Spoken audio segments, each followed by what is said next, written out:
فرمایا گیا کہ اگر کوئی بندہ رمضان شریف کا روزہ چھوڑ دیتا ہے جان بوجھ کے بغیر کسی عذر کے، اگر زندگی بھر بعد میں روزے رکھتا رہے تو جو رمضان شریف کی فضیلت ہے بندہ حاصل نہیں کر پائے گا۔ اب اس سے حساب لگا لیں کہ کتنی اس کی اہمیت ہے، کتنی حساسیت ہے۔ ضمناً یہ بھی عرض کرنا چاہوں گا کہ جس چیز کی جتنی فضیلت ہوتی ہے، جتنی عظمت ہوتی ہے، جتنی رفعت ہوتی ہے، اتنا ہی گناہوں کے اعتبار سے اس کے اندر بچنا بھی بہت ضروری ہوتا ہے۔ اس مہینے کے اندر جہاں نیکیاں کرنا بہت ضروری ہے، اس کے ساتھ ساتھ اپنے آپ کو گناہوں سے بچانا بھی ضروری ہے۔ وہ فضولیات ہوں، وہ لغویات ہوں، وہ یا ویسے جو گناہ کے معاملات ہیں ان کے اعتبار سے اپنے آپ کو بچانا، دور رکھنا ضروری ہے۔ ایک تو ویسے دیکھیں نیکیوں کا ایک موسم بہار ہے، ویسے بھی ہمیں سمجھیں کہ کسی جگہ سیل لگی ہو نا تو ہم دوڑ دوڑ کے جاتے ہیں، کہتے ہیں وہاں سیل لگی ہو جلدی پہنچے فائدہ ہوگا۔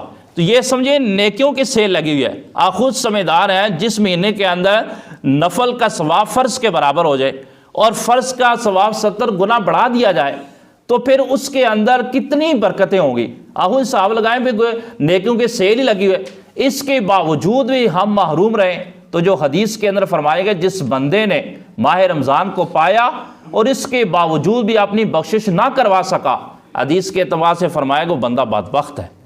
ہم خود صاحب لگا لیں اتنی رحمت والا، کرم نوازی والا، فضائی والا مہینہ ہم پہ گامزن ہے۔ آج ہماری کوتاہی اس اعتبار سے کہ رمضان شریف ہمارے پاس ہے، شاید ہم اس کو ہلکا سمجھتے ہیں، حالانکہ یہ ہماری بخشش کروانے کے لیے ہے، ہماری مغفرت کروانے کے لیے ہے۔ اور اس کے حوالے سے کوشش کریں کوئی اہداف بنائیں۔ پہلے بھی میں نے عرض کیا تھا قرآن مجید کا روزانہ ایک سپارہ پڑھیں۔ اگر قرآن مجید آپ کو نہیں آتا استغفار پڑھ لیں، استغفر اللہ استغفر اللہ استغفر اللہ، کلمہ شریف کا ول کر دیں۔ اسی طرح جو تیسرا کلمہ ہے اس کو پڑھ لیں۔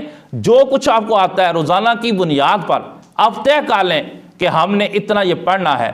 اور اس کے ساتھ ساتھ جو آپ کو اگر قرآن آتا ہے تو کوشش کریں قرآن مجید کو پڑھیں۔ قرآن مجید کا تو بہت گہرا تعلق ہے رمضان شریف کے ساتھ۔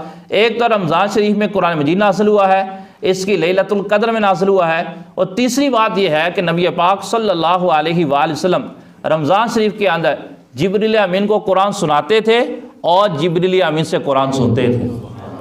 اس لیے ہمارے علاقوں میں، ہماری مساجد میں، ہمارے گاؤں دیہاتوں میں رمضان شریف کے اندر قرآن پڑھنے کا معمول بن جاتا ہے اور بڑھ جاتا ہے، لیکن کتنا وہ بدبخت انسان ہے جو اس رمضان شریف کے اندر بھی ایک مرتبہ قرآن نہیں مکمل کر سکتا۔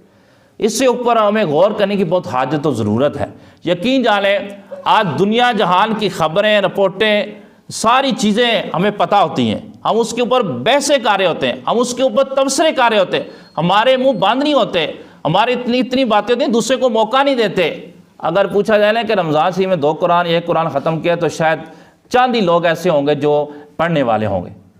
اسی طرح پوچھا جائے کہ تسبیحات کتنی کی ہیں، درود پاک کتنا پڑھا ہے، اور وظائف کتنے پڑھے ہیں، اس کے علاوہ جو مخصوص دعائیں ہیں جو بالخصوص اس عشرہ کے حوالے سے ہیں، دوسرے عشرے کے حوالے سے ہیں، تیسرے عشرے کے حوالے سے ہیں، وہ کتنی کی ہیں، وہ کتنی پڑھی ہیں، کتنا ان پر معمور ہے، تو شاید ہم میں سے کئی ایسے ہوں گے جن کا جواب خاموشی ہوگا۔ تو اس اعتبار سے ہمیں اپنا جائزہ لینا ہے، اپنا محاسبہ کرنا ہے، اور جتنا ممکن ہو سکے اس ماہ رمضان کو اللہ کی عبادت میں، روزے میں، تراویح میں، ذکر